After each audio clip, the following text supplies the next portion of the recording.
and welcome to a special kind of program based in the in-character universe sphere.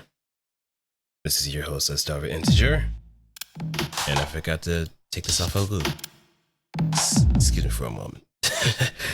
But welcome. I'm mostly doing this as a bit of a way to kind of broaden my horizons just a little bit and see how well I can actually put some concepts of building lore and story together and helping others in the process so they too can have an ability to just expand on the horizons and see where they can go from there. Whether it's helpful or not, that all depends on how they perceive it. But the most important thing is that they learn something and probably use whatever they learn as a foundation for expanding their world and see how they can probably make it into something that can be more spectacular. Because I really run on the principle that while many VTubers kind of push aside lore as this thing as just an extra or a bonus, I feel like there is a potential to have when you have something that someone can follow along and just add themselves to that particular world to feel lived in when they have the chance to express themselves, just be a part of something that ultimately gives purpose to just a VTuber being an existing character. So, who I have here today, I have him currently muted, but we will be getting into the nitty-gritty of things. I have my first subject. I can't exactly call him a guest because, well, he's gonna be part and parcel a guinea pig for my little experiment. But then again, we have gone to more of a mutual agreement that I was gonna help him kind of come up with a lore story and just give him like the foundation, and he'll probably run with it however he can and however he wants. So, I would like to introduce to you Mirai Mista. Hello. How you doing, Mista? Yeah, not too bad. How about you, my guy? I'm doing pretty good. Just chilling. Just ready to get this underway and all that good stuff. I gotcha. Let me do something real quick. I'm just gonna close the door for a moment. I know it's gonna be hot as hell, but I'm gonna have to open my other window too. So the weather's pretty nice and cool, and it's been a while since the summer's been hot as balls. Oh yeah, no, definitely. I feel that. Yeah. Just give me a sec. I got you.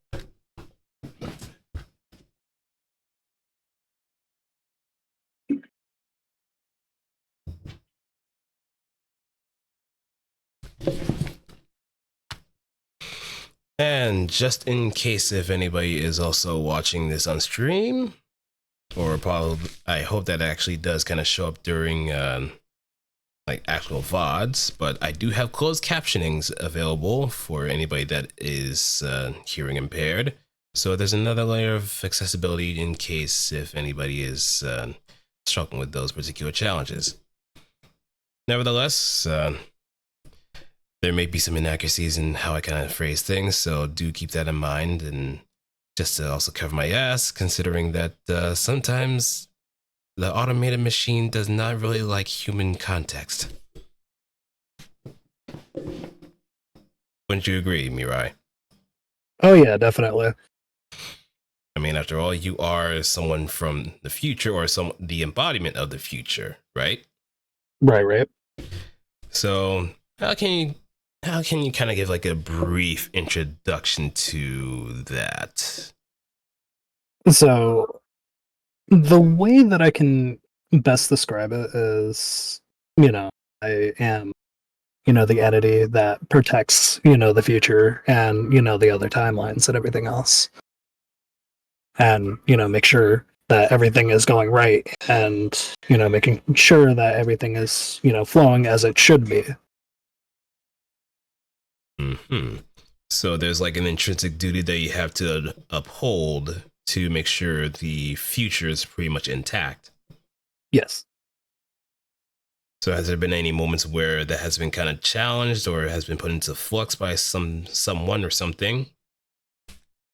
So one person does come to mind, and it is a person by the name of Paradox that threatens, the timelines and everything else. Paradox. With Paradox, yep. With Paradox, they are, as the name entails, they are there to destroy the timelines and make sure that everything is in ruin. Hmm. And are they some sort of tangible entity, or is it just one person that's causing this, or is it a group? Well, who are they? It's a singular person that has worked with the Council of Time once before, but got ultimately banished for their actions and everything else. So they, sought revenge. Hmm. So that actually does put things into a very interesting perspective. Then, why would they be? Why would they be so abhorred by this idea of a future being stable? Because the the way that I can best describe it is they saw a different kind of future and they wanted to mess with the timelines and see what happened within that future, but I had to go in and stop them and banish them. Otherwise, it would have, put the world in ruin. Hmm. I see. And do you have like a bit of a council, say like with like maybe the past and present gods too, or is it all mostly your responsibility? So there is a past and present more counterparts as well, yes. Hmm. So they also have a say into it too, or are they just kind of like derivatives of yourself? So I would say a derivative of myself. Oh. Hmm. So in a way that the one that I'm currently speaking to right now, Future God, is just maybe just one personality. Yes. So how would you describe the other personalities then? Kind of difficult. One's very happy go lucky, and then the other one is very down and gloomy. Yeah, I'm guessing the present one is down and gloomy. No, the past is down and gloomy. Oh.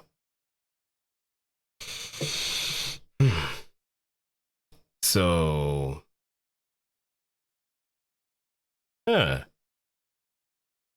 So are you able to evoke that at will, or is that something that's a bit more taxing? It's something that's a bit more taxing, I'd say.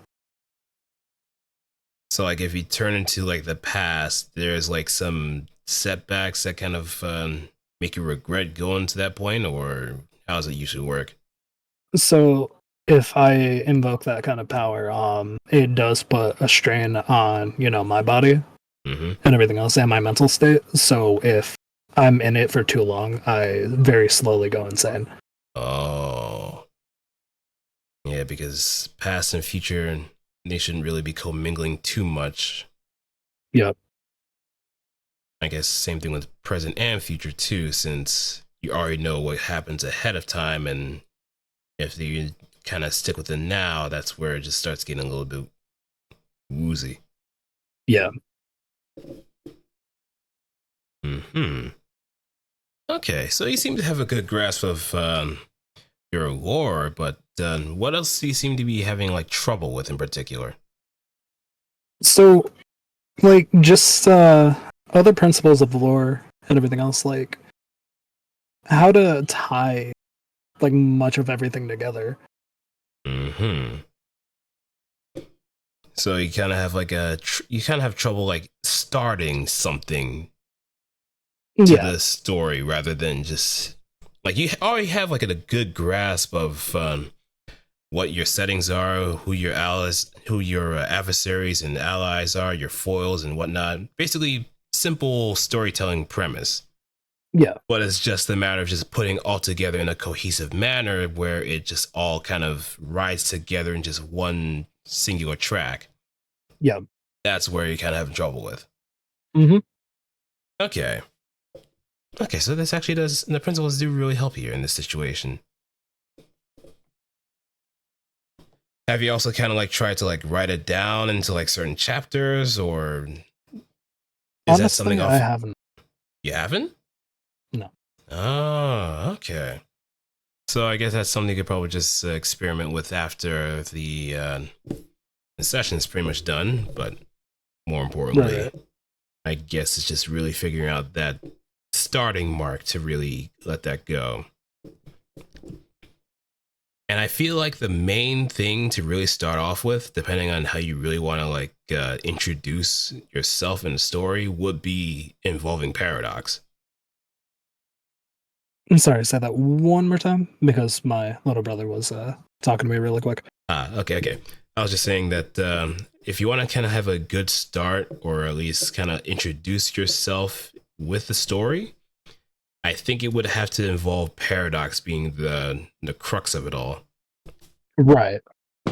Because you already have what he's capable of, what he wants to do, his objectives, his ambitions, and the damage that he could possibly do if he was left unchecked. And you said that you banished him before, so there may come a point where he may come back and just try to do that again with a bit more backup. Yes. I gotcha. Okay, so I guess it's also helpful to have like a nice little notebook or pen and paper or a notepad just to kind of like write these ideas down, just in the whim that you may want to use it. I got you. Alrighty, let me just pop open my notepad here. All right. This is going to be very important for everybody else that's possibly looking into the idea or prospect of trying to like build their own lore stories. And I know for a fact that I've had my lore story sitting around in my head for who knows how long. But man, just really coming up with chapter after chapter and just seeing how it just works together is it can be quite daunting, really. Right. Because I'm just kind of going off the Toriyama approach, where it's just whatever is at the top of my head, I just kind of run with it and then just kind of work it afterwards. So whatever kind of issues I run into with like how does this kind of work in a timeline, then I could just change that on the fly. So because I usually do read back, see whatever I kind of missed out on or probably got incorrect. Right. Which is understandable. Yeah. And I guess when it comes to doing a lore story based on your character, I feel like these principles do kind of help, especially when you're kind of basing on your model and your overall design and what other things you could kind of let your imagination run with. For sure. Okay, so we have the first principle, design. How did it contribute to your character or setting? So we can probably answer that question first. So the character leans towards like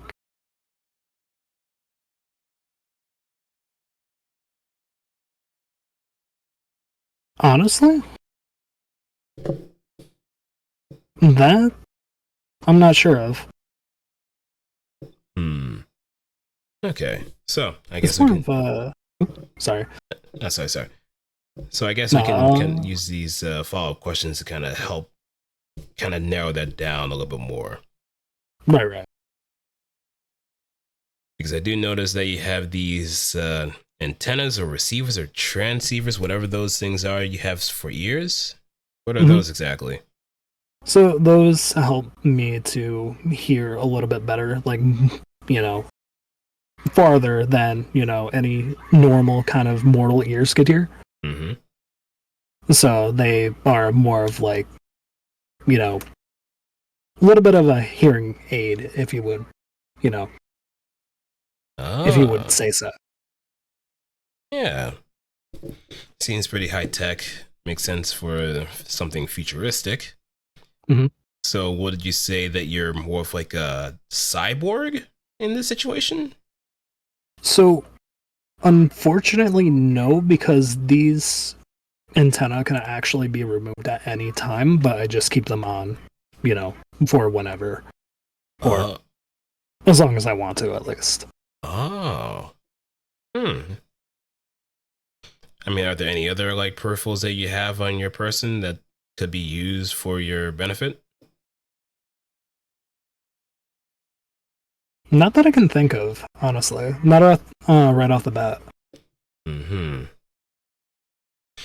Okay, so let's see what else. How can you use this design to your advantage? Any special gimmicks and such? Can you like create weapons at will, or do you have something that uh, allows you to kind of like exercise your potential a little bit more?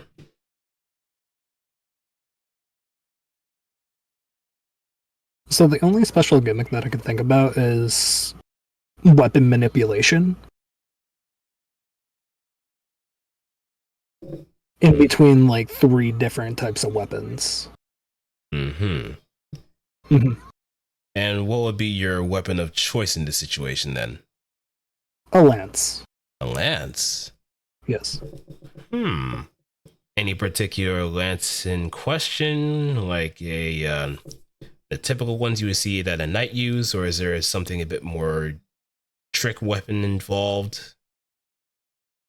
So it's like a trick weapon, I would guess, because it's something that can transform into either, a lance and or a sword, depending. Hmm. Lance being heavy hitting, sword being, more quick hitting. Right, right. Okay, so I think I'm getting like a good picture of how it kind of functions. It's sort of like in Bloodborne, the Ludwig's that great sword. The Holy Blade? Yeah, that one. Yep.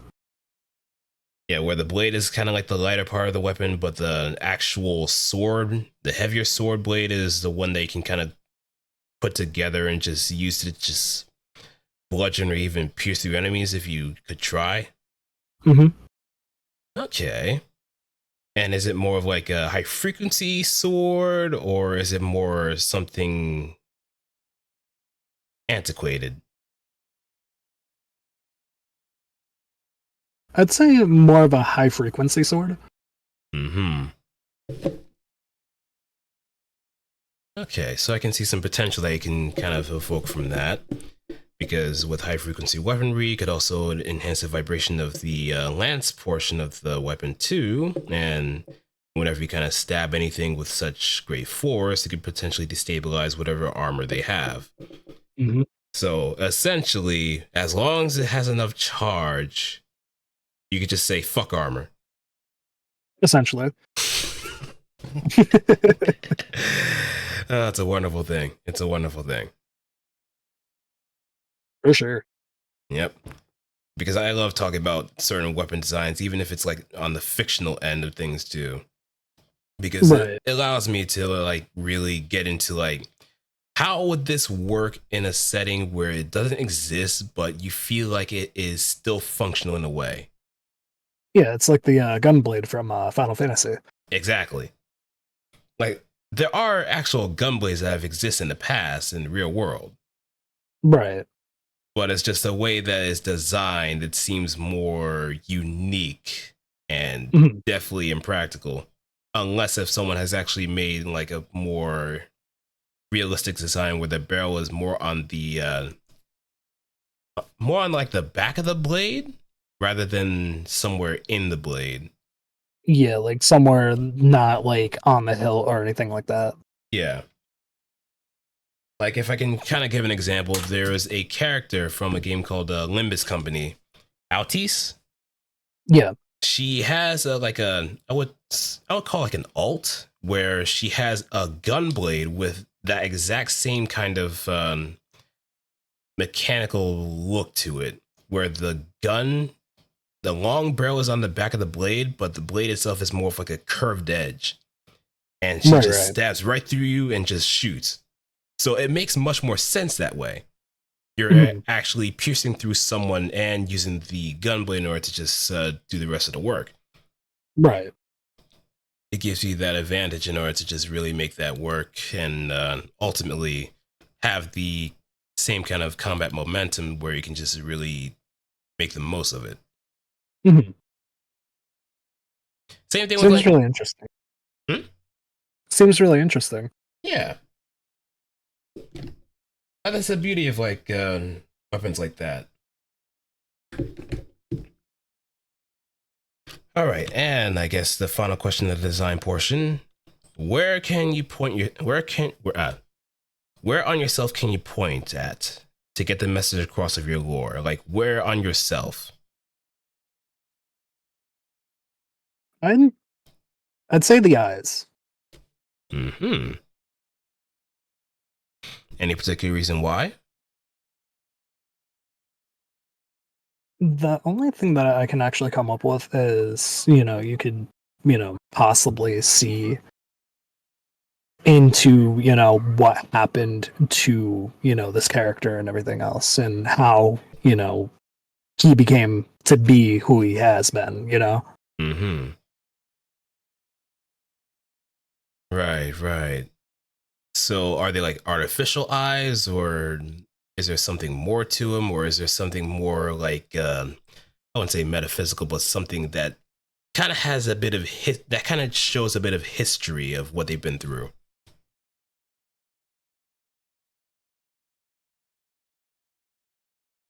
Honestly, I would say it would be more artificial Hmm. for eyes. That way they could actually, display and, you know, tell what happened to this character. Right, right. But were they initially organic before, or were they always artificial? They were initially organic. So I guess something happened to the point where they had to kind of give away their old eyes in order to be more on the ball compared to before. If that makes Right. sense. So, like for me, like real life and everything else, I'm like basically as blind as a bat. Hmm. So basically taking that into lore sense and everything else, this character, is as blind as a bat like before, and then, they got their eyes changed to something more artificial and, they could see and everything else. Like, you know, perfect vision and everything else. But the glasses that are there are just purely cosmetic. Hmm. I see. Yeah, that makes sense too. I think another thing I could probably point out too, but I guess I want you to kind of figure that on your own as well. Is there anything else that you can kind of like point at? The only thing that I could also point at is the antenna Hmm. as well. That's the only thing that I can actually point to. I see. I see. Because I think you're. I feel like the one thing you're kind of missing out on is the fact that you have a more feminine look when it comes to your model. Right. So I guess in the future, gender doesn't really mean much of anything. That is correct. Yes. Okay. So I guess in that particular future, anybody can have anybody that they want. So Mhm. is there like a, a canon choice as to why you picked that particular body? So the canon choice would be, the people of, where where I reside and everything else. They've always told me like, hey, your hair and everything, makes you look like, this and that. So I took it and used it to a principle to create this model. Hmm. Because as, the community joke or whatever, they would always say, hey, future is a trap. And, I would roll with it and I actually played along with it, so it became, me. Hmm. So, how can we frame that aspect into something more that would be introducing the story of Mirai? Honestly, I'm not too sure.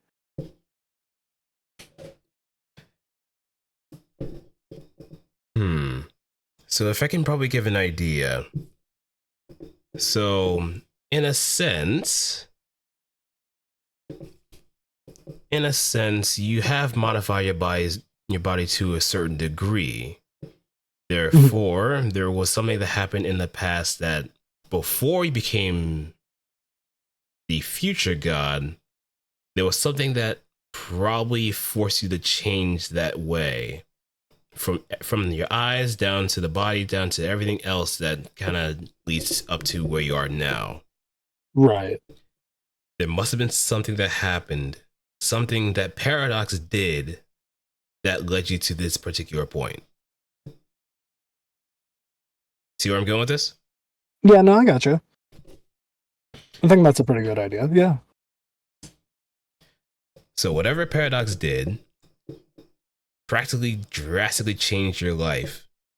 And for some reason, or maybe there is some particular reason that you were rescued, maybe by a previous future god whose time was pretty much running out, gave you a second chance at life and the ability to go after Paradox.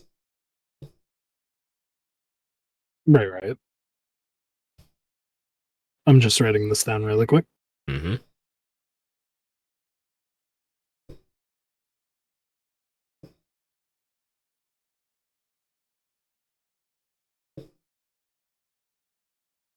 And just let me know when you're done, though. Alrighty. Okay.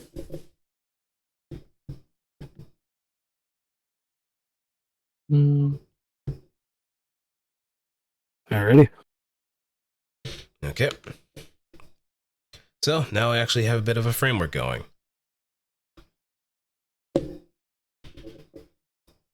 You feel so too, or do you think there still Yeah. might be a bit more work to be done? No, definitely. Like this is, the framework is, solid. Mm-hmm. Okay, next principle is scope.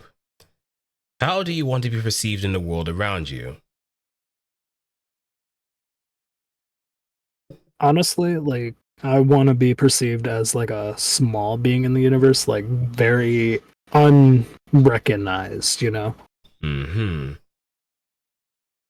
So you're more behind the scenes and just kind of working at things where no one would actually know unless they kind of pick up on it. Yep. Is there like a particular name for this universe that you live in, or is it more like a generic thing of like, this is a facet of the planet Earth that is far removed from reality? So the I guess the world or universe that it could take place in is like a different kind of dimension, but plus the moon as well. Mm-hmm. That way it's, more behind the scenes. If you get what I mean? Yeah, I see what you mean. So it allows you to kind of interact with the world in more of a clandestine fashion rather than something more present as like a usual god would be more involved with. Yeah. Okay. Also, it's good, Vento. Just also want to make notice that I might not be interacting with the chat as often in more of these sessions, so I do apologize in advance if I don't get back to you as soon as possible. But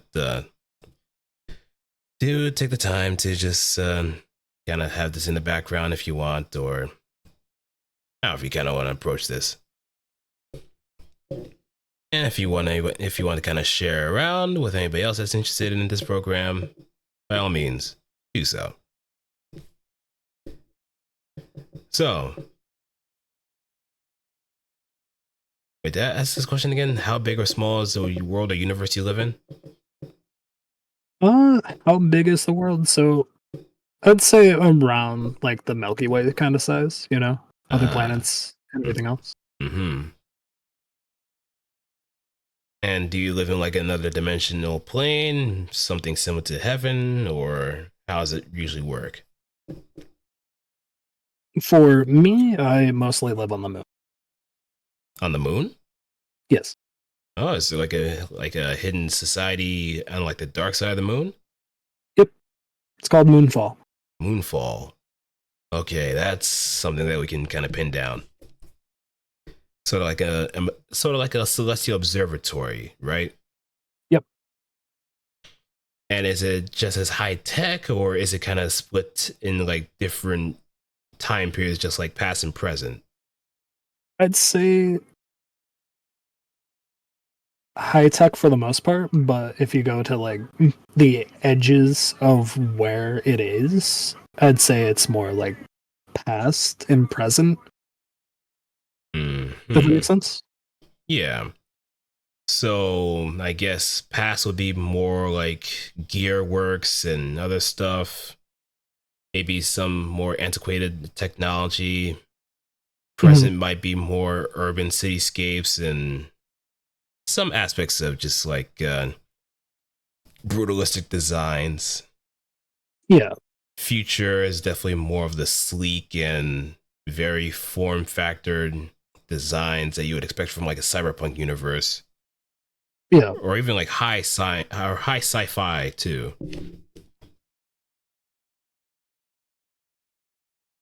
Like there could be like a huge contrast between like the very clean and very pristine versus like the very industrialized look that you could probably expect in like the midway points of past and future. Right. Okay, so there's a lot of potential you could kind of work with depending on the kind of people that live in that certain scenario or those settings. Mm, got you. Hmm. And I guess with those as well, I would also think that from each of those regions, there may be some crucial characters you can kind of come up with that kind of aid you in that particular aspect if you want to. Correct. Yeah. I was kind of like refraining from saying like disciples or so, since I don't know how much of a presence you wield in that situation, but I guess we could also kind of like, we can kind of gloss over that in like the potential or affinity section. Hmm. Okay, next question. What is your place in the world? What is your purpose? The place in the world is to keep, the timelines in order and make sure that the future is protected. Hmm. So my purpose is the future protection system, essentially. And what is the FPS? Is it like a gate like device, or how would you describe its look? I would say like it's more of like a portal, if you would. Hmm. That's tied to the heart of Moonfall. Right. And does it have more of like an alien design, or is it more man made? How would you kind of add to that? I'd say it's more man-made, looking like a timepiece or a gear per se. Hmm. And does the design kind of incorporate all those different time periods, like past, present, and future, where there's like different things at play? Yep. Okay. So like the gears spin into each other and it just opens a lot of things. There's like a more of a high tech door that allows the energy to kind of flow through. Yep. Okay, yeah, I think I'm getting a good picture of this now. And you said it's the heart of Moonfall, so where does it really preside since we're on that particular topic? So, like where the device itself resides. Yes. So I would say like smack dab in the middle of Moonfall. Mm-hmm. Hmm. Now I'm thinking, would future be the central portion of the Moonfall? Yes. Okay, so past and present are just pretty much like deltas at that point. Hmm. Okay, I see. I'm now getting a good mental picture of it too.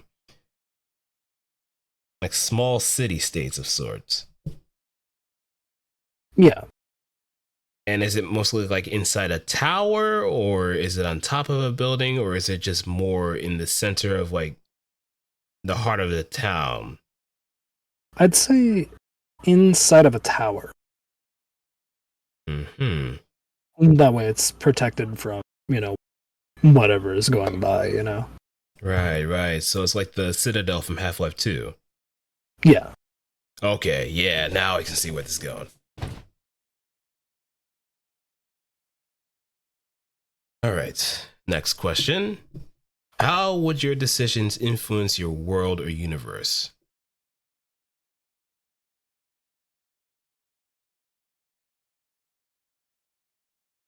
Now that's kind of tricky because my portion, like my character itself, is to, protect the future and everything else, the, future protection system. Mm-hmm. So I would have to say, like, if I were to go into, like, past or present or whatever, it would influence, how the world is changed around, like, you know, how they say if you go into the past and change like one certain thing, everything in the future would, change as well, or in the present would change. That's Mm-hmm. basically what it is. Okay. And do you usually feel those changes, or is that something that's usually like fast forwarded so you don't really have to experience the blowback of it? It's more felt Hmm. And how would you describe that sensation? I'd say very painful, almost like a burn. Mm. Like a third degree burn, or Like a first degree or second degree burn. ah, so it's kind of subtle, but it still kind of hurts. Yeah. I see. And realistically, how much of a threat do you pose to your world? I'd say I pose, a pretty big threat because if the timelines were to be in ruin and everything else, Paradox were to, succeed. Hmm. So essentially, if you felt like a mirror version of yourself, would you be treating him just on the same level as Paradox or higher? I'd say higher. Hmm. Any particular reason why? Because they would know everything I would know, plus everything else that is going on, so they would know how to destroy it from like the core all the way out. Hmm. And just as like a bit of a fun question, what would your mirror version look like? Would they have a different color scheme, different kind of technology? How would they look like? I would say different kind of color scheme and different tech. Hmm. Would they have the same kind of design as you, or would there be some stark differences?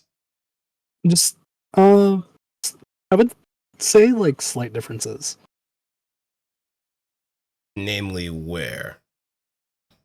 Mostly, the body and, the eyes and everything else. Hmm. So would it be more like corrupted or a bit more sleeker than that?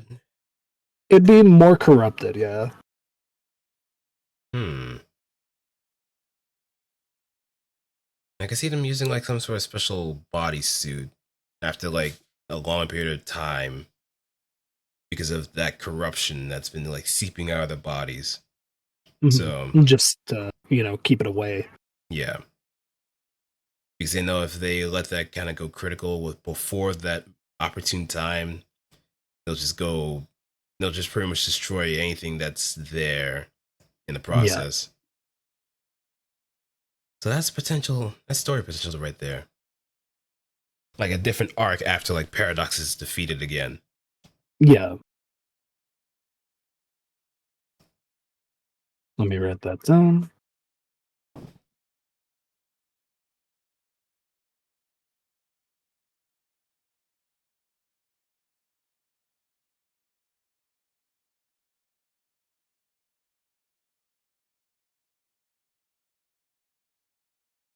And it's also a lot of artistic ideas too. Alrighty. That's all written down. There we go. Yeah. It would be kind of cool seeing like an alter future god. I would definitely have to make a new model then. it doesn't have to be like an absolute new model. I mean, Oh, maybe no, I know. but it's just But like, it would be it would be interesting to see, yeah, it would. It's just something that's like a concept thing. Mhm. Like I know for a fact that at some point I have been kind of teasing it for a while, but I'm gonna be like doing something special with something involving me. Ayo. But they're not gonna be like models themselves, except for like one or two that might come down the line. I got you. But since it's been a while, and I guess I could say fuck it to the spoilers, it's just gonna be like different identities or jobs I would be having, like an exorcist or a super cop or something that kind of reflects on the characters that I meet somewhere in either the side stories or in the main story. Right. So kind of like Final Fantasy XIV's job system. Pretty much. Or rather, I guess it's just more like Library of Ruina's pages or Limbus Company's identities, where Right. I do have like their access to their particular move sets as if I'm them. But the major setback is that the ones that I'm using are just pretty much carbon copies rather than one to one, unless if it fills a certain Uh, condition. I got you. But So it's more of like a clone of their abilities. yeah, but I got you. there are some abilities that I do get on my own if I just learn from somebody. I got you. It seems rather interesting. Yeah, it's just mostly gonna be like concept stuff. So I got you. if I come up with like the Exorcist design that has more of like a power suit involved, or it's just a lot of ideas. But let me not derail too much. We still need to focus on the other two aspects. No, I got you. But yeah, feel free to, tell about, your side as well. Alrighty. Okay, so potential. What are you capable of, and what are your limits?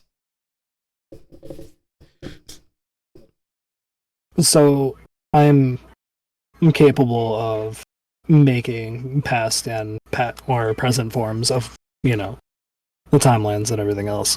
But my limits are if I, go into those forms for way too long, I start to go insane. Mm-hmm.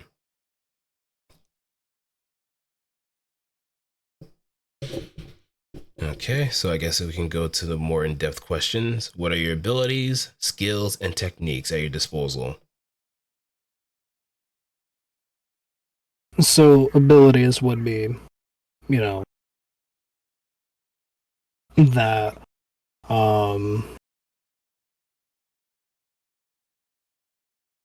the weapon manipulation between, the lance and the sword. Um I'm not entirely sure about skill and techniques Mm-hmm. yet. only because I haven't like truly thought about those. Right, right. So you already have some weapon training to a degree, but nothing really on like hand to hand or firearms. No. I see. So I guess at some point that leaves you with a good opportunity to meet with someone that would help you build up those particular hand to hand or firearm skills. Maybe someone Correct. from past and present. Hmm. Past probably being like a martial artist that has like trained to hell and back with skills that can give you the upper hand if you lose your sword or your sword breaks. Right. And techniques. Well, mostly that would be more than the technique side. So someone from the past would definitely fit that bill. Definitely. Present, I feel that's where the firearm skills kind of come into play, especially when you have like soldiers or someone that is pretty much well trained in military combat that can give you Right. like the rundown of like how to use proper firearms, what kind of discipline that needs to be taken into consideration, as well as like access to certain ordnance they can probably advance because of future tech at your disposal. So you just kind of add more and more to your weapon modification and weapon creation capabilities. Right. And that's a really, nifty idea, honestly. Yeah, it's just pretty much using those other states of time to your advantage, Hmm. and that's where I kind of like it kind of circles back to that previous idea I thought of where you had like characters from a particular time frame helping you out. That's where that Right. kind of culminates there. Gotcha.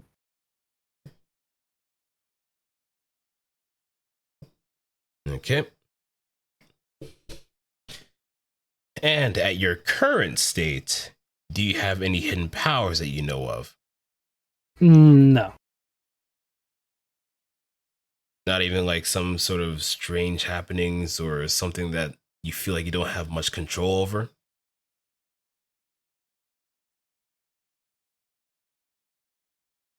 Not that I can think of. Nothing yet. Hmm. Maybe we can probably double back to the abilities of like evoking past or present abilities. Hmm. Maybe there might be that point where that instability gets so great that even if you kind of have it under control, it kind of like seeps out Right. at random points in time. So you're gonna have to like find someone to give you the answers from those different generations to kind of have those in check, Yeah, to help seal it away almost. or even just like reverse engineer it into like something much more powerful. But that's gonna be Right. that I feel would be something that would be the most important beat to keep in mind of the like Right. the core theme the core underlying thing that would kind of help you develop into the ideal match or even a greater match than Paradox. That would probably Alrighty. yeah, that would probably be the way in order to like show a bit of character development too. Writing that down.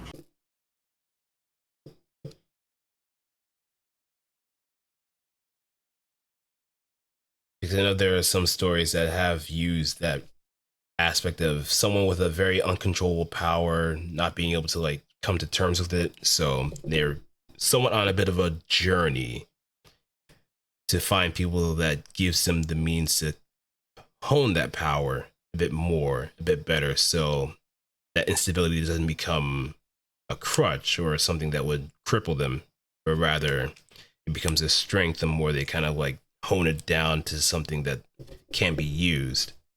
Right. So like Avatar. Yeah. Pretty much exactly like Avatar. So Alrighty. That I, is awesome. I guess I could probably get crucified because I never watched Avatar to its entirety. No, that's all good. Yeah, I hear it's such a great show, but I've never really stuck with watching it into its. I like there were points where I did watch like from book one and onward, but It just didn't pique your interest. no, it's just that the fact that it was still airing and I couldn't really pick up any of the previous episodes without having to like look up a guide. I just Right. felt lost. No, I got you. That's, totally understandable. Yeah. So eventually I'm gonna have to just bite the bullet and just binge through all of like the Avatar just to kind of get that point. I feel like you might like, Korra and all that. I've had some reservations with Korra though. I'm probably just gonna stick with like the main line and that's it. I gotcha. It's not for everyone. Yeah. Okay, so what are your weaknesses? Anything particularly physical, mental, conditional, etc.? I'd say a few weaknesses would be the mental instability with, going into past or present. Physical would be more lightning based, I guess, because like for me, like IRL, I am absolutely terrified of getting struck by lightning, so I'm gonna turn that into a weakness. Mm-hmm. Both the fear and the act of being electrocuted. Yep. Yeah, that kind of does make sense since you also have such a high tech body too. So the last thing you want is just getting short circuited. Essentially, like the eyes would go out and, the antenna would basically fry at that point. Mm-hmm.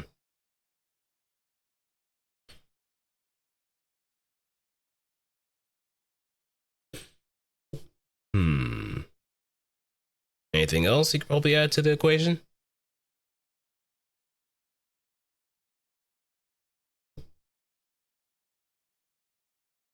Not that I could think of. What are your thoughts? I mean, it's pretty simple so far. So I guess the one thing I'm probably gonna have to save as like a last question in the affinity section, or maybe some in the next question too. Mm-hmm. So, what is something holding you back? Do you have a limit to put in place?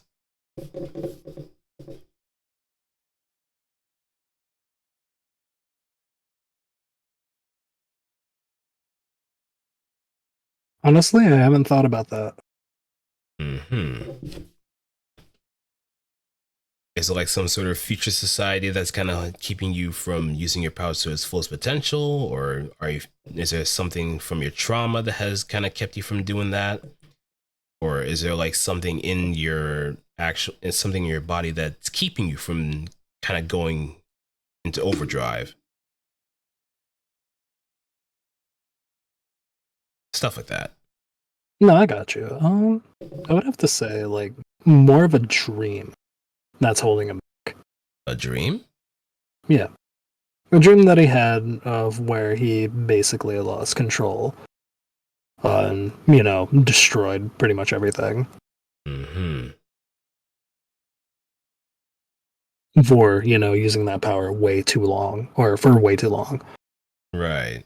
And if I could probably picture in my head, he's just looking down at his hands with blood on his hands Essentially, and just kind of slowly loses his shit, just bring his hands forward and just crying his eyes out. I guess so. Yeah. Hmm. So that's the particular fear that's kind of holding him back from using whatever kind of fullest potential that he has. Mhm. Hmm. That's another development point that we can probably instill too. Right. He's gonna have to get over that fear eventually if he wants to go toe to toe against anything else, including Paradox. Yeah. So that's gonna be very important from that point onward. So far we have two core things that we can kind of use as like development. going over trauma, managing your powers, and I feel like there might be a third one that we can probably pick up if we kind of dig a bit deeper, but let's just keep going ahead and see where we can work with that. Right. Oh, yeah. Um, Hmm. Ah, there we go. Would another limiter be like a love interest? Or someone that you kind of care for greatly? yeah.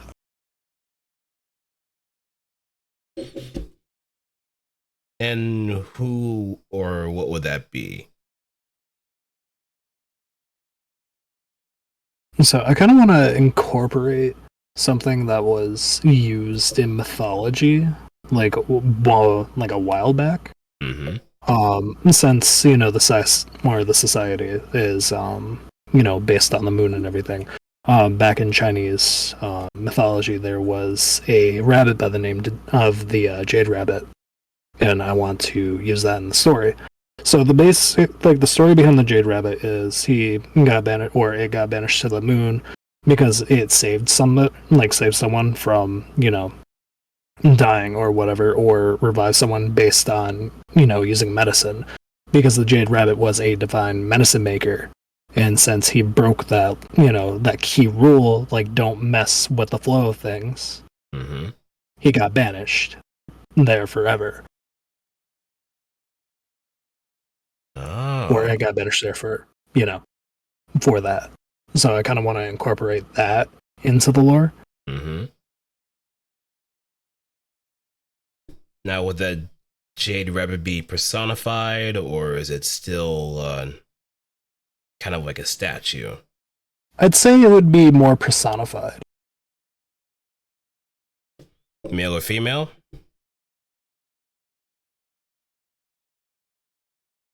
I'd say male. Okay. So would it be like an old friend or someone that you came across in your travels or your duty, or how would that kind of like be introduced? Someone that I came about, while building the society. Hmm.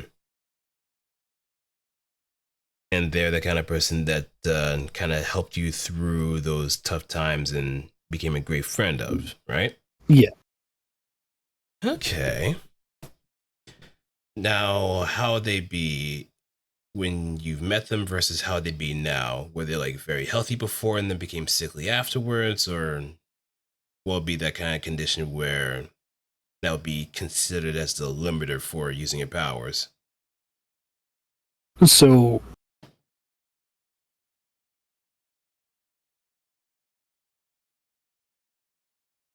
honestly, I'm not too sure. Oh, wait. I think I have a better angle to go about this. Since he was What's up? banished to the moon, would he be considered like a criminal then? Yeah.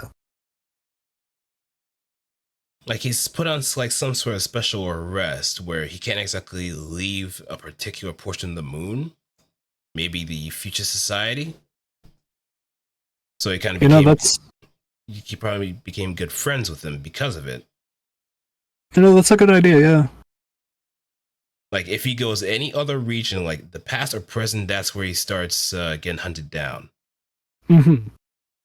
So there is something there, or something that the future society is kind of holding on to him for outside of his whole banishment. And that's probably like an underlying reason where you have to investigate.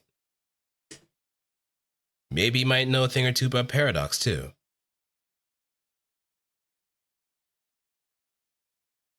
Or he might be even a mentor to you. True.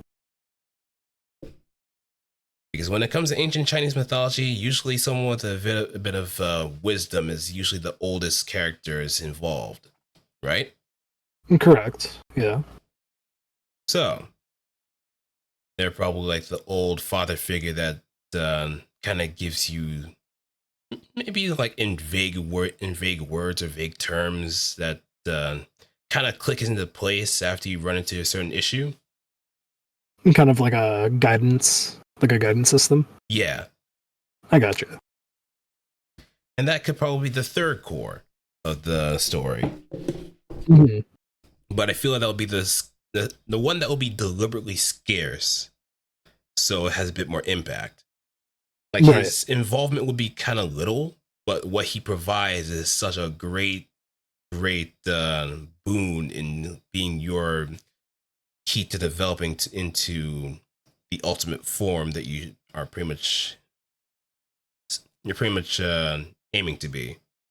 Right. I'm trying to obtain. Yeah. I got you. Okay, and it just kind of makes you think of Avatar again because of Uncle Iroh. I can't escape it, man. No, you can't. I You know can't. what I gotta say about that? This is amazing. Subarashi. Damn, I wish I had that. I think you can probably just use that. Wait, Hold up. what's up, Venta? Hold up. Was that Shax? Yes, it was.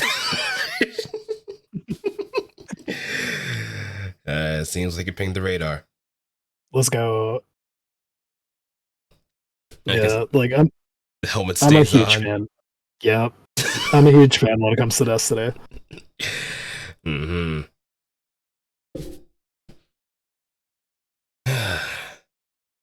I think I have like a few Destiny players in the chat that do play. I know Denso does. I know Vento definitely does. Right, right. I don't know who else though, but they're out there. I gotcha. Okay. Now we get to the final principle. Affinity. What kind of person or entity are you? What do you end up gravitating around you?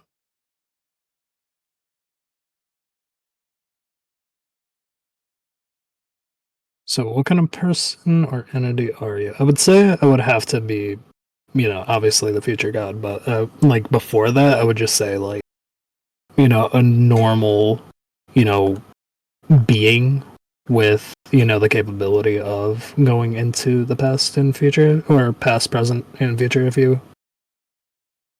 Hmm. So I guess before you were essentially a time traveler. Timekeeper, time traveler, Okay, or okay. temporal investigator. Hmm. I guess you were probably working with like the Future Society before that fateful day that you had to have your body changed. Yep. So something, back then that, probably happened and everything else. And, I became who I am today, Mm-hmm. essentially. Right. Hmm. Hmm. So a timekeeper or time, sort of like a warden of sorts. A warden of time.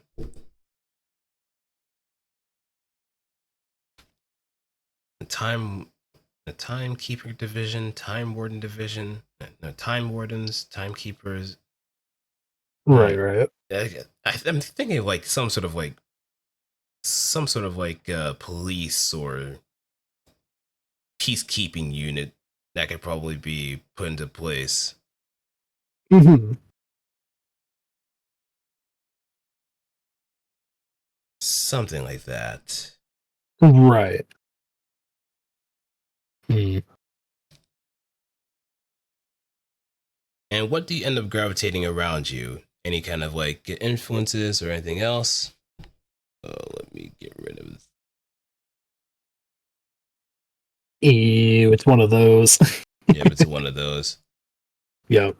Fortunately, Twitch has implemented that one fun thing where if you ban someone, they're put in the shadow realm. I think they might be implemented soon, but they're gone. I think it's gonna be implemented in like what, September, I think? Mm-hmm. That's what I heard. Yeah, But that's something that should have been added a long time ago. oh, for sure. But back to But the you know, yeah. but back to the thing at hand, as you were gonna say. I would say, I either, things that gravitate towards me are, probably, evil entities or, somewhat of like neutral entities, if you get what I mean. Mm-hmm. Yeah, I guess And it's Paradox being, the evil evil. entity. Yeah. Hmm. Yeah, I guess that makes sense considering that you're protecting the future and protecting other aspects of time so it doesn't get too out of hand. Correct. Oh yeah, let me also do this. All right. What is your alignment? Is it inherently good or evil? I'd say inherently good. Hmm. Now I can kind of like put it this way: is it pure white, gray, or pure black? Gray. Okay, so that's more of like an anti-hero kind of deal, right? Would it be anti-hero or would it be more like vigilante? I mean, vigilante and anti-hero are kind of like a bit of gray areas for a reason, but it all depends on the methods of how you kind of get things done. Right. And So, still say gray. hmm so you wouldn't hesitate to kill somebody if it meant that would save other lives. Pretty much. Hmm Nothing hook or crook to kind of get that done too.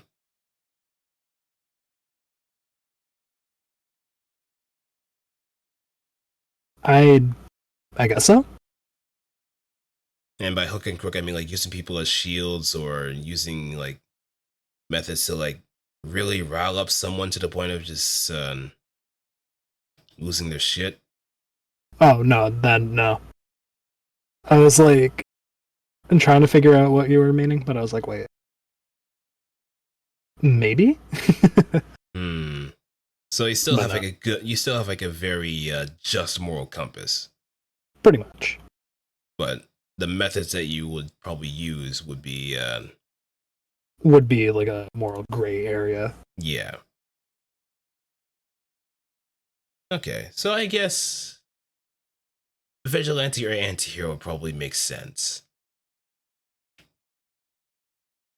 Or rather vigilante, because that usually leads more towards the upper moral compass rather than anti-hero. Right. Because usually when I think of an anti-hero, that's more like Deadpool, Punisher, those kind of characters. Yeah. Those that don't exactly see much of a reason to have like a high moral compass because the people that are dealing with are kind of like at a lower level anyway. Correct. So yeah. I gotcha. What about any mortal enemies or rivals or even a possible nemesis? Well, the mortal enemy is definitely Paradox. Rival? I'm not entirely sure. Like is it someone from different divisions that you might be butting heads with or competing with? I guess so, if I would actually, like, if I can think about it, like, something with the past of the character. Mm-hmm. So, I would definitely have to think on that, though. Right, right, right. No, like, specific names or anything like that, though. Yeah, and I guess a naming thing could probably just come during like the process of building up the character. Yeah,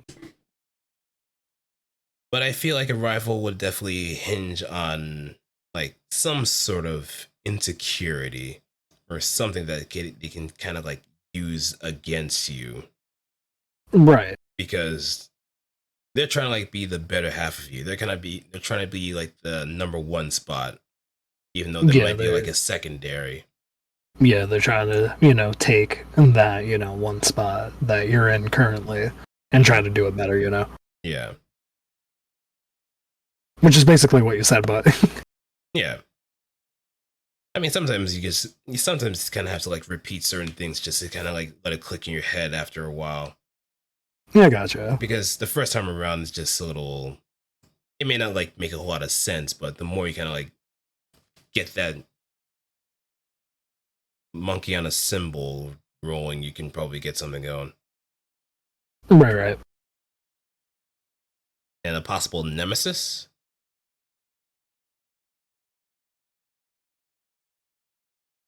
Well, I guess that kind of like mirrors back to like the whole mortal enemies question, so that's a bit redundant. But I don't know, maybe there might be like a persistent enemy that kind of like keeps you from getting the paradox. See, that also can go back to the Jade Rabbit part too.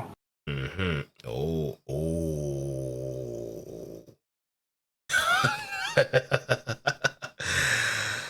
Oh, I see where this is gonna go too. Like have a bit of a twist. Yeah. Oh, at this point, I feel like I feel like if I say any further, that would be much more of like a future spoiler. Like seriously, like this is something you really have to write down at that point, because having the Jade Rabbit like as the third core of the story, after he teaches you so much, becomes the nemesis. Yeah. What would be like the cause of him becoming the nemesis? Yeah. Why would he be doing this kind of thing, even though he's sort of like a benevolent element? What is his reason for betraying? Because he seemed at peace when he was banished. He didn't really put up much of a fight. He just resigned himself to that point. But after a while, Probably somebody made him a promise. either Never fulfilled that promise. either that, or Paradox showed him something that he was meaning to attain, and something probably unlocked a hidden memory inside the Jade Rabbit. I see where you're going with this. Yeah. And it could be a promise too. It could be. But that's for you to kind of formulate and just figure it out on your own, see how that works. Right. Like, hey, I can, take away your banishment or whatever, or send you back to your, realm if you want to, but you have to help me in this. Mm-hmm. Gonna deal like to start like sort of sweeten the deal, almost. Yeah, something like that. Or basically, I can give you back everything that you want, everything that you desired, as long as I can achieve what I can do. If you help me in this, that dream is yours. That possibility is yours. Yeah. Yeah, just like that. I gotcha. Oh, now we're really cooking. Now we are really freaking cooking.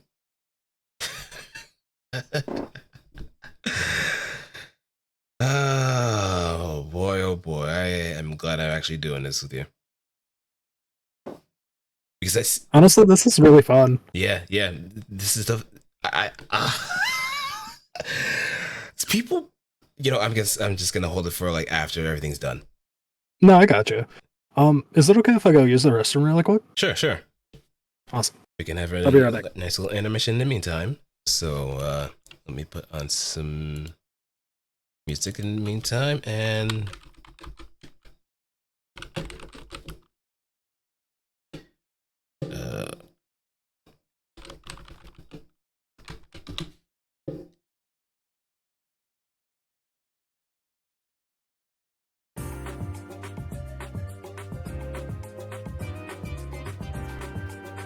so just give us a moment. Future's gonna be right back after using the bathroom, so you're gonna be stuck with me for a while. So, how's everybody enjoying the program so far? Pretty good? Giving you some ideas on how you want to like prepare yourself for doing lore stories? How do you want it done? Because I'm having so much fun with this too. I am really having so much fun with this.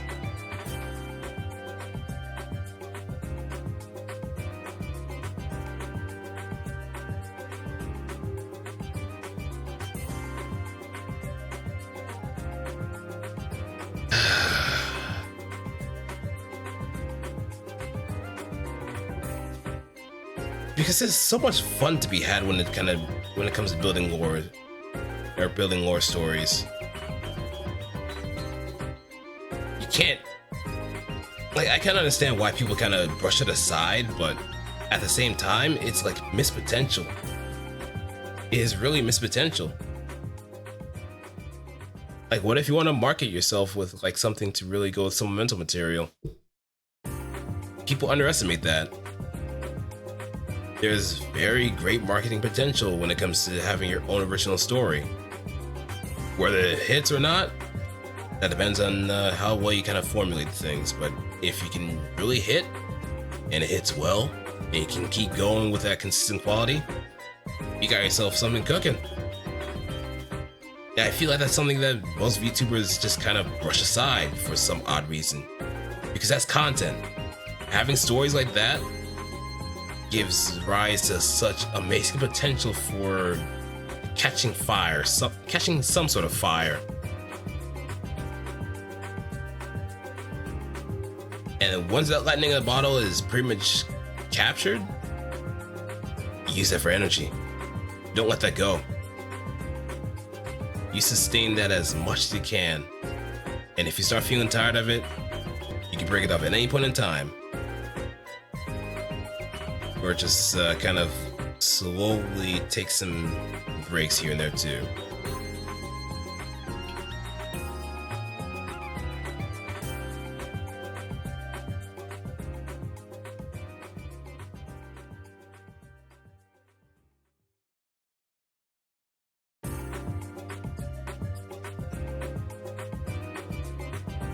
Oop. I am back. Yeah, welcome back, welcome back. Thank you. Yep. Alright. So Alright. we can go on to the next question. Do you have any allies you feel like you can call upon or confide in? Honestly, I was gonna ask you something. Do you want to be a part of the lore? Yeah, As sure. like a weaponsmith? Yeah, that works because I'm an engineer, so that works out pretty well. I'll be the one to kind of help you with upgrading your weapons, as well as probably give some tidbits on how to like modify or maintain it. So, Mm-hmm. that would be one ally, which is you. Yep.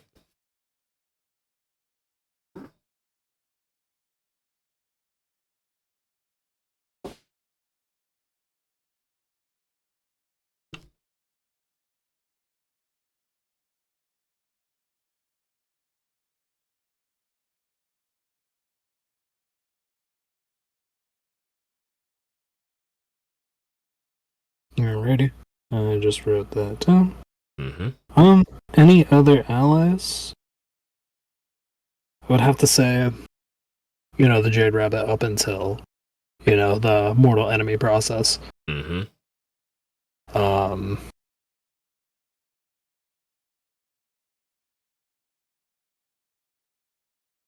Honestly, I can't think of anything more on allies currently until, further notice, if that's okay.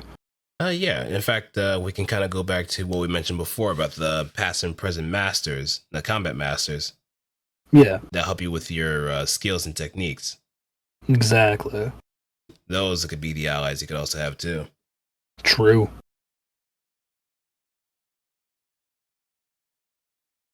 I mean, they could also be rather eccentric characters or very serious characters. That depends on how you want to kind of get that done.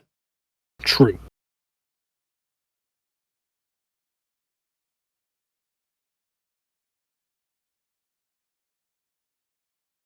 And I feel like Ooh.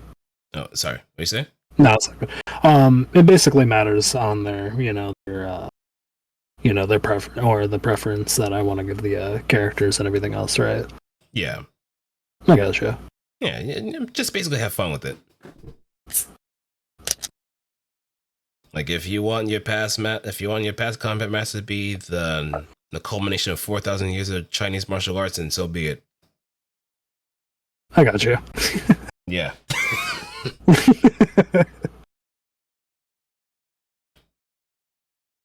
Give you like I think it's like 8 trigrams, or I think it is 8 trigrams, 64 palms, I think. Mm-hmm. You're thinking of Neji, right? Yeah, but I think there's like an actual fighting style that's like eight diagrams. 8 diagrams. There we go.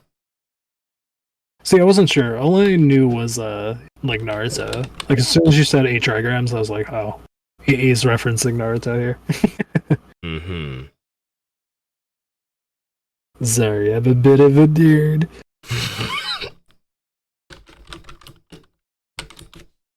Eight direction? Yeah,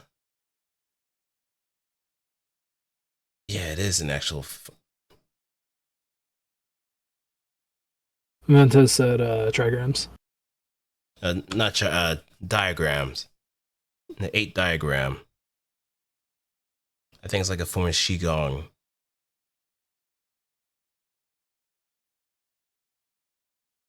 Yeah. That's the one thing I kind of have to like be very careful with. When it comes to like martial arts of any forms, you have to be very mindful of those particular things. You don't want to like piss people off. Because believe me, some people can throw in like some crazy martial arts shit and have no idea what they're talking about. Right. So you kind of have to like be mindful of where that goes. For sure. Yeah, especially when it comes to stuff like MMA, especially when it comes to like yeah, if any kind of martial arts. Like people love to cite Bashi Quan, but if their base of reference is mostly like Akira from Virtua Fighter or no. Miyako from Melty Blood. Right. Yeah, you're kind of pigeonholing yourself to some degree. Granted, Virtua Fighter does have a bit more weight and cadence to it because Akira actually does use actual techniques of Right. Bashi Quan. Mm-hmm. It's just emphasized a bit more for that impactful effect. I gotcha. But yeah, if it's like a fictional martial arts, they can kind of go with some sort of realistic base, and that would probably be the best way to kind of go about it. Oh, for sure. Especially if you're not really too in depth with martial arts in general, that probably would be the best kind of cop out to go with, because at least you can do a bit of research on the back end, so you can really like work out some techniques that you could see yourself doing as the character. Right. I gotcha.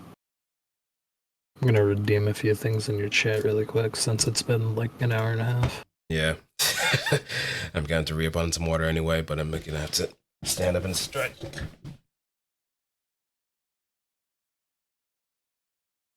Gotta make sure that you're healthy as well. I appreciate it. Don't want to be the Hunchback of Notre Dame.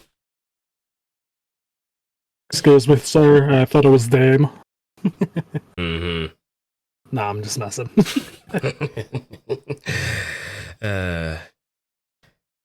Okay. Now, I guess the last question we can kind of throw in is, do you have a purpose or prefer doing things on a whim?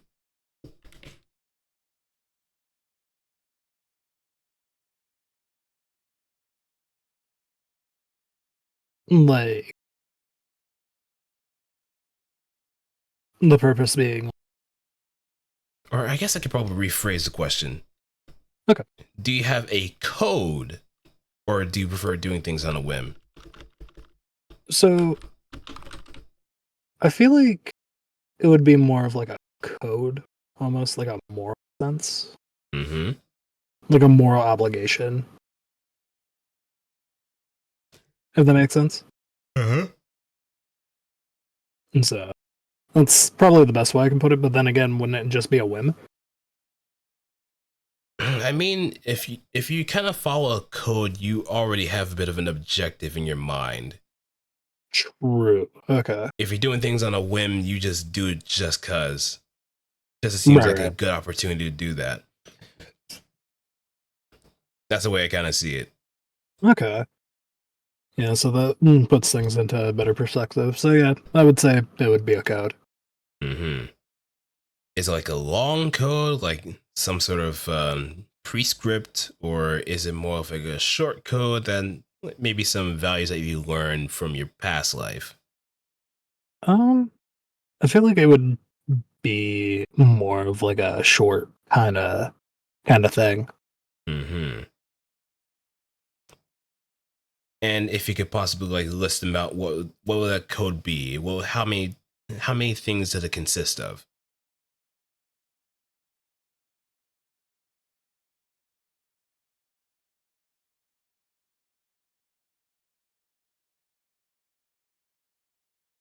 I'm not entirely sure.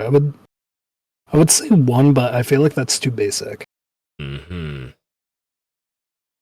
I mean, there could be like one core code and some like sub things underneath it that kind of give it credence. Yeah, I got you. Um, hmm. I feel like yeah, one core code and then like a bunch of other like smaller codes. Yeah.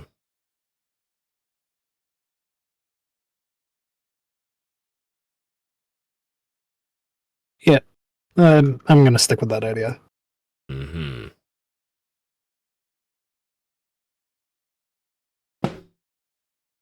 Hmm.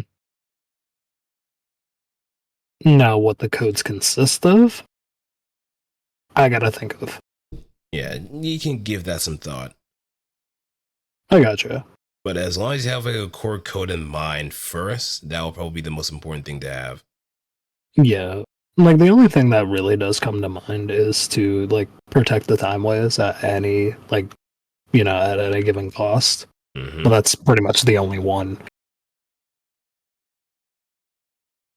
Mm-hmm. Hmm. I feel like I can probably add some like fun subcodes underneath just to kind of justify the things that you do to some extent. Right. Like you can even have like some wacky BS ones just for the hell of it. Maybe just for like a monster of the week kind of deal.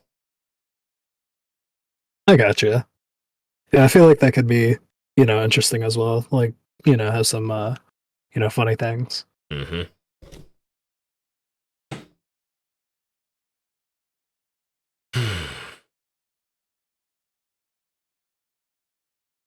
Okay, and I guess that is it for the four principles here. Anything that you probably want to like throw in, just on like an aside or Not that I can think of, honestly. mm-hmm. Okay. So, how you feeling right now with this? Honestly, I feel like I have like more of a solid base, more of a solid foundation that I could actually work with and go from there instead of just, throwing, whatever at the wall and seeing what sticks. Mm-hmm. Hey, I'm glad. I'm actually really glad that I've actually considered doing this kind of thing too. Like, honestly, it's really fun, It is. And I do hate that. especially if, Yeah, keep going. especially if you can, help out, more people and find, their lore, their niche, and everything else, and see what they come up with. Mm-hmm. I mean, that's the plan too. If I can find more people to do that with, I'll be glad to do such things like that free of charge too. For sure. But since you helped me out and everything else, Mm-hmm. take this. Holy shit.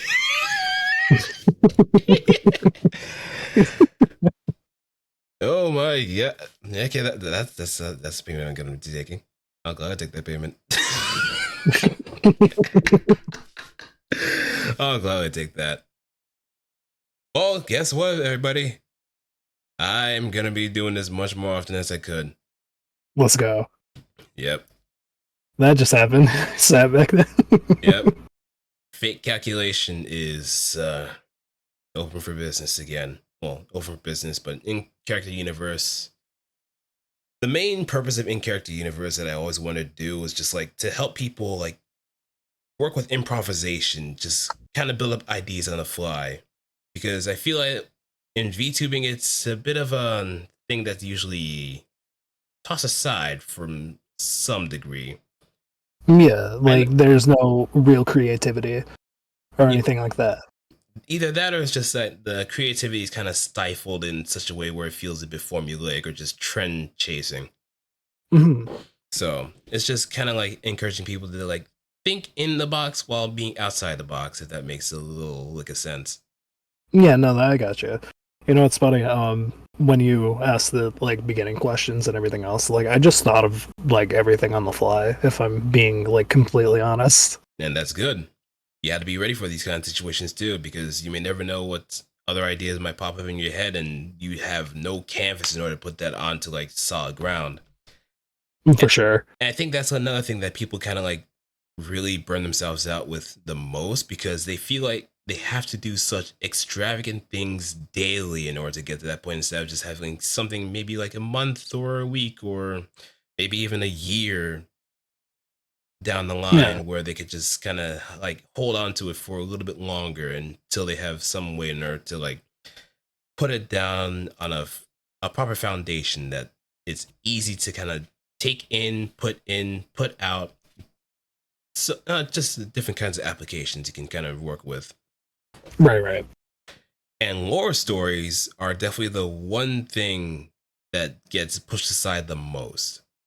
For sure, because like I've gotten the question before. It's like, "Hey, what's your lore?" And I'll just be like, And you know what? I think at first, like during the boom of VTubing, that's where I felt like most people had the idea of like doing lore. And I Yeah, think the but ones that have kind of stuck with it the most has definitely been V Shoujo when it comes to like having lore stories in general. yeah. And then like if you look anywhere else, like that idea sort of died out, but it's like it offers so much like creativity and so much more to offer about your character and how like how people perceive your character. Exactly. And another thing is that it's great marketing potential too, because what if you want to like make your own story involving your character? Exactly. Like you could take whatever ideas you have, put it into like a book per se or like a mini series, and then go from there. And if Yeah. it gives you like an audience or whatever, Hmm. keep doing it. Yeah. If you novelize the idea first, you can probably like once it catches fire and gets a lot more eyes on the eyes on the book or eyes on whatever you have in mind, you could probably just go a step further and just have like go for a comic direction.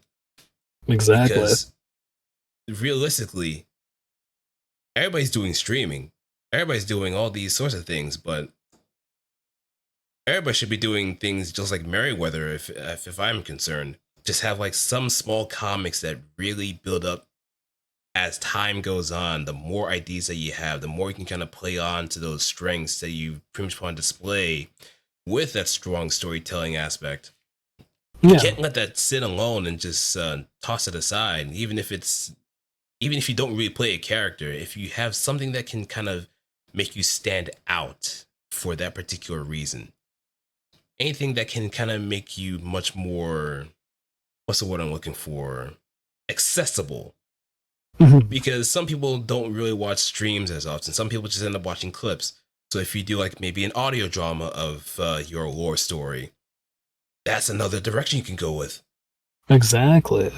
That's the thing that kind of like kind of drive me off the wall to some degree, because some people just dismiss lore stories as like, oh, it's just something that most people with characters do. No, no, no, no, no, no, no, no. The moment you say that, the moment you say that, that's kind of like spitting in the face of people that actually have taken the time and actual brain power in order to even come up with stories in general. Oh, for sure. Like, if you can write fan fiction, you can definitely write a lore story. No, for sure. Like, your character could be the most degenerate, pervy, whatever.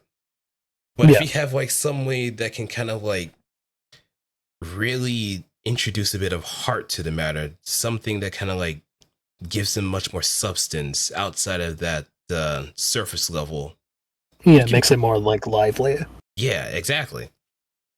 And that's the power of war stories to a great degree. You could just add something that most people would kind of like write off on the surface. And if you're not much of a good talker, let the writing do the talking for you. Exactly. But man, I want to do more of this. I really do want to Oh, for find more people to sure. do this. And if you have like anybody else that's interested in doing this kind of thing with me, then by all means send them my way.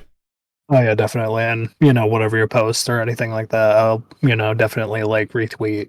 Me. Yeah. I guess I could also get some more of the Con buns that may have a bit of trouble coming up with the lore stories or something amongst the lines of that. Yeah, exactly. Just feel free to post in like CCB chat, see if anyone wants help with like lore ideas. Yep, yep. So let me kind of put away the window capture. I And gotcha. I don't have his background. Let me change that.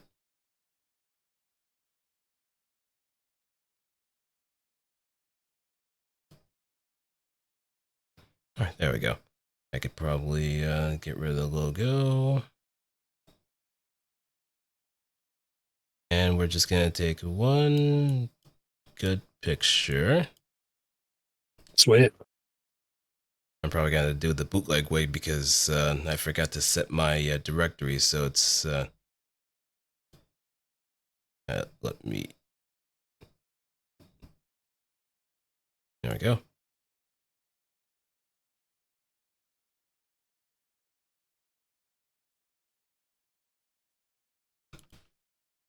And on the count of three, we're going to take the picture. Awesome. Just need to be a bit bigger. So now the beefiest manlet.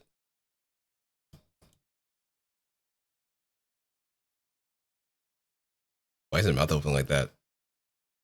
Because I'm playing with expressions Okay, okay. to add some like shock value. Mm-hmm. Wow. All right. On the count of three. All right, let me see.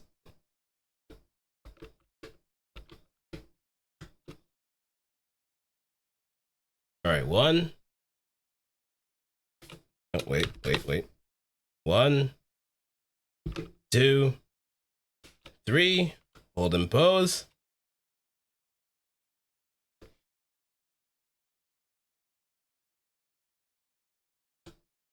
I'm fucking up. Oh no.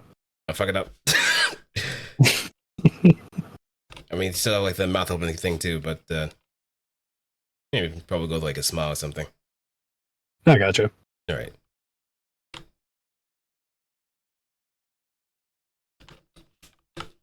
All right. All right.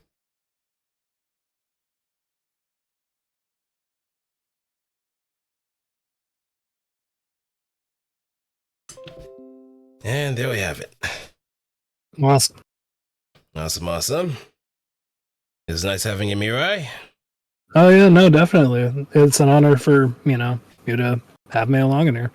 Yeah, definitely appreciate it. And Yeah, no problem. I guess somewhere down the line, I could actually have you for an actual episode of In Character Universe too, once your lore story's been fleshed out and put into display. For sure, for sure. But until then, we shall meet again in another dimension. Hell yeah. All right. And to everybody else that's been tuning in, if you have any questions for both of us at the moment, feel free to throw something at us at now. Otherwise, maybe after a minute or so, we will pretty much wrap things up. So, anything you're looking forward to, Mirai? Uh, Honestly, I'm not 100% sure because like there's so many things. Honestly, like for video games and all the other stuff coming out, Mm-hmm. like Armored Core 6. Yes. Armor Core, Armor Core, Armor Core. Honestly, let me tell you, I am so excited because I haven't played Armored Core since the PS3. So, Gen 4. yep. Yep, with Armor Core 4 and 4 Answer, Gen 5's Verdict Day and 5. Let me tell you, like, I don't remember too much of the story. I don't remember too much of the gameplay. All I remember is that like the game itself is just spectacular, and the fact that they're putting it in like an open world setting and everything is just It's insane. mind-boggling. It's insane. It's just mostly the fact that the way that the missions work is just more like self-contained or very small settings. It's like what was the game for Switch? Damon X Machina. Yep. Which is I also still need to get my hands on it. yeah, it's also made by like X FromSoft. See, I didn't know that. Yep. Because they were also waiting for like a chance to make another Armor Core game too, but it took a while. Yeah, no, that's totally understandable. So they do have a second game coming out too, so there's that. Hey, yeah. Let's just hope that the hype is actually worth it. Yep. And I hope they actually take the criticism to heart too, because most people kind of complain how weightless the game felt. It is fun, Yeah, but the weightlessness kind of didn't really stick around for a lot of people, and I guess some aspects of the story didn't really hook people in too much too. yeah, it didn't like really capture anybody's like appeal or anything like that. Nah, and they even had like the voices of Char and Amuro in the game too. Really, I didn't even know that. But then again, I haven't played the game, so I wouldn't have known. Yep, in the Japanese dub, they had both Toyo Furuya and Shuichi Ikeda. Oh shit. Yep. But even I guess even that wasn't enough in order to like reel people in, or kind of like keep people to keep playing. No, for sure. But I still got to finish that game regardless. Yeah, like I actually hold on. Let me check Epic and see if I have it because I know it was free 1 week. Yeah, mostly on Epic Game Store or Steam.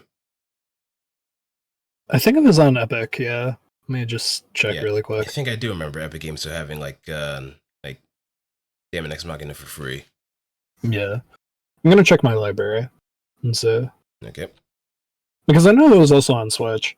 I mean, it's released first on the Switch, and then after a while, it came on the PC. See, I was really hoping that it would release on PlayStation or whatever. Yeah. Hopefully, that does become the case with the second game, and hopefully, there is some sort of crossplay between like PC and maybe the other consoles too. Oh, for sure. But I doubt that, considering if it's on a Switch, it's going to be hard to really make that crossplay work. So it's going to be a different kind of story. Yeah. But at least I had cross save, so that's a bit of a saving grace there.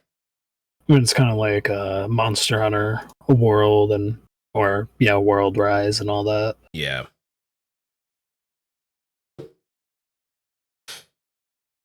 Did Rise even have a cross save from that to PC, or was that its own thing?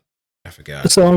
Fortunately, they never had like cross save or anything implemented. So like the people that had put in their time for the Switch version of the game, they weren't able to transfer their data, so they would have to start all the way over. That kind of sucks. Let me tell you, I put like maybe 100 to 200 hours on the Switch version, 42 hours on the PC version of the game. Then I also have the PS5 version of the game. So yeah, it's kind of Monster Hunter is definitely one of those games that's very tough starting over because all the gear that you get and all the, especially when it comes to like limited monsters too. I know that World did that. That's where you start running into some issues because most people already have the gear by the time like the thing drops, everybody already has like the gear, the damn thing, and the next monster that comes around, that's where they just move on to that point. So what I'm dealing with is just like stragglers that just probably meme around for the hell of it because they found like some cheesy build they could use in order to just abuse like even the toughest monsters. Oh, for sure. Ooh.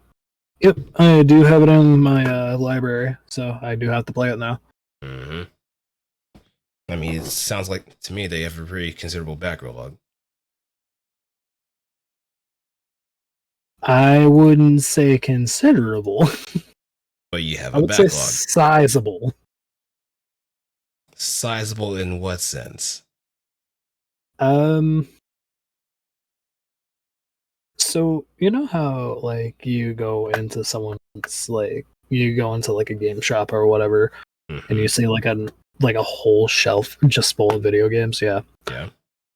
Yeah, hold on. I might be able to find a picture for you and send it to you on Discord. Okay. Like a past photo.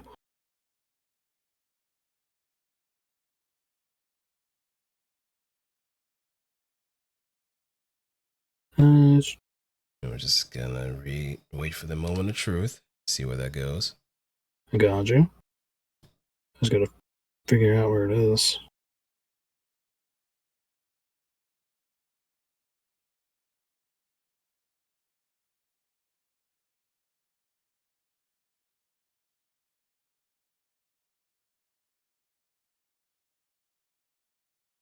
I have so many memes on this phone. So many. The meme machine. Oh yeah. I mean, that's where I get some of my sound bites as well. Because that's, the best way to go about it.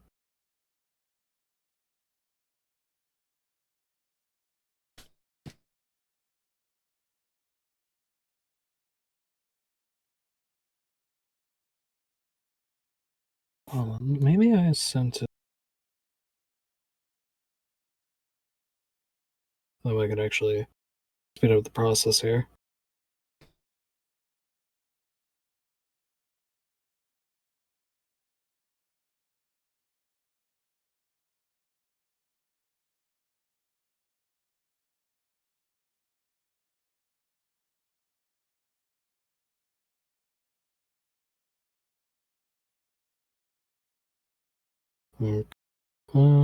Image. Okay, go.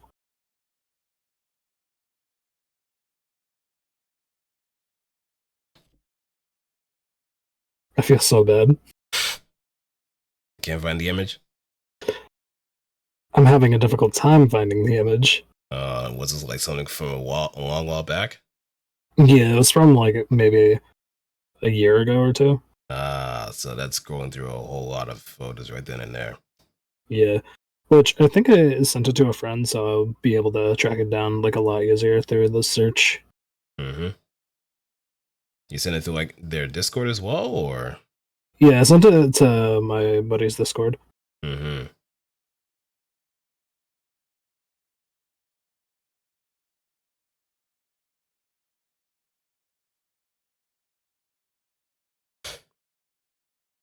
I guess it's probably a good time to kind of like wrap things up, and you could probably just send me at it like after stream too. Oh, for sure. Alrighty. All right. Thanks for stopping on by, everybody. Hope you had a wonderful time with the stream and this show in general. I do look forward to working with other people and building their lore stories. as it is also my job too, as someone that's here to protect both the human world and VTuber world. It's a bit of, let's say, surveillance work, or that's just a little bit of clerical work on the side. But I would say surveillance. yeah, I guess it's surveillance too. But if you did miss out on this, I will be putting this on YouTube, or you can probably watch the VOD here as well. But above all else, let me reiterate what fate calculation is. Fate calculation is essentially a lore building workshop for those that have a bit of trouble finding their way into kind of like creating their own stories. So I just work with them from these 4 core principles: design, scope, potential, and affinity, to give them the foundation that they need in order to create the stories that they want. If they don't see it as helpful, the least I hope is that they actually take something from it that would help them in the future and probably impart it to somebody else. But above all else, just to make the lore building process much more fun than what most people think it is. So, any final words, Mirai? Yeah, I got a couple. あらあら。 Not kidding. Oh yeah. But alrighty, yeah. Thank you for having me. This has been absolutely a blast. Yep. Well, hopefully we can, do some more collabs at some point. Definitely. Just say the word. I'm mostly usually free more on weekends, because weekdays I'm kind of like coming back from work. Nah, understandable. Yeah, feel free to shoot me a message. Just be like, hey, do you have this game? And, we can go from there. Yeah, in fact, you could probably share friend details too on Steam too. Oh, for sure. I'll just make sure to do that if I don't forget. I gotcha. All right. Peace out. And see you next time. Have a good night, everyone. Later. Yee. Let's go. I gotta do the outro too. Gotta do the outro as well. I really like that outro screen. Yeah, it's made by Zomba Bay. Looks really nice. It really does. Has that nice little feel to it too. Oh, for sure. It's got the aesthetic. Mm-hmm. I'll probably never change it for a long time too, because it just really catches something that I wanted. Yeah. And eventually, down the line, you'll be able to, have it more up-res than everything else and more animated. Yeah. I guess Eventually. But for now, let's just kind of hold on to those nice and humble beginnings. Oh, for sure. Because you may never know. Maybe someday I might become Hollywood. But I will never forget. I'll never forget each and every one of you that has helped me get to this point this far. I'll still even make like house calls too. Oh, let's go. I'll let you even meet the wife and kids. Aw, how sweet. Cool, I'm not getting married. I'm just gonna live the single life for as long as I can. You're just like, fuck that. But I will still pay my respects to everybody else that has kind of helped me from this point onward too. Nah, gotcha. Yeah, and honestly, I feel like a lot of people don't do that. Nah, it's just they got wrapped up into like the whole hustle and bustle things they kind of forget so easily. So I can't exactly fault them for that too much, but at the same time, if they're like that one scene from Half Baked is just fuck you, you're cool. Yeah, there is a particular reason as to why that happened, and I would also respect that. But yeah, let me actually end the stream because I'm just having a little bit too much fun with this. Nah, I gotcha. Now, who can I send y'all to? Let's see. I think it should be still streaming. Or let's see what else we can.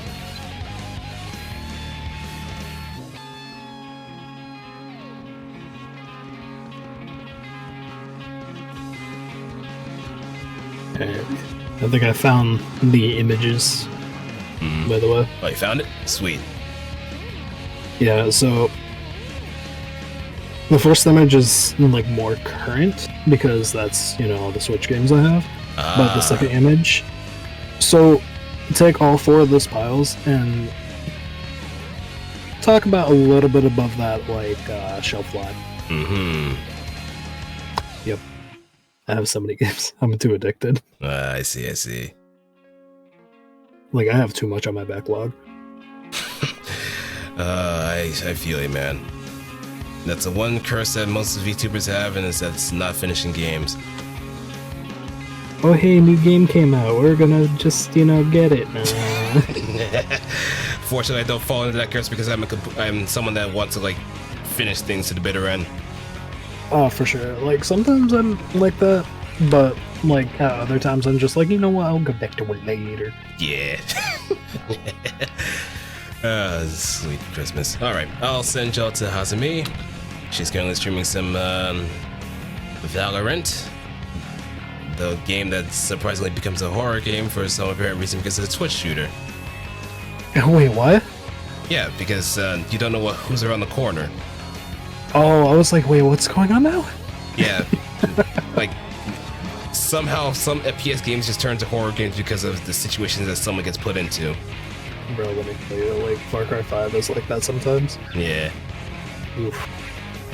Like someone comes from a cutting, you don't even expect it. They're like, oh, you're just firing wild like crazy. No, yeah. I do it all the time in Destiny, too. Like, oh my god. Oh, my god. I guess I can see why it's that much of a horror situation too, because you don't really expect it coming. Like, even if you have your guns trained on something, it's like, oh shit, where did that come from? Yeah, like, you're not even paying attention to one of the areas, and then all of a sudden it's just like, yo, where the fuck did you come from? Yeah, it's exactly that. I feel like if you want to be prepared for those kinds of situations, you have to play Fear. You have to play First Encounter Assault Recon for all intents and purposes. Yeah. But yeah, I'll stop talking. We're also in the raid, so let's just greet her with great respect. Remember the golden rules. Yada, yada, yada. I'm out.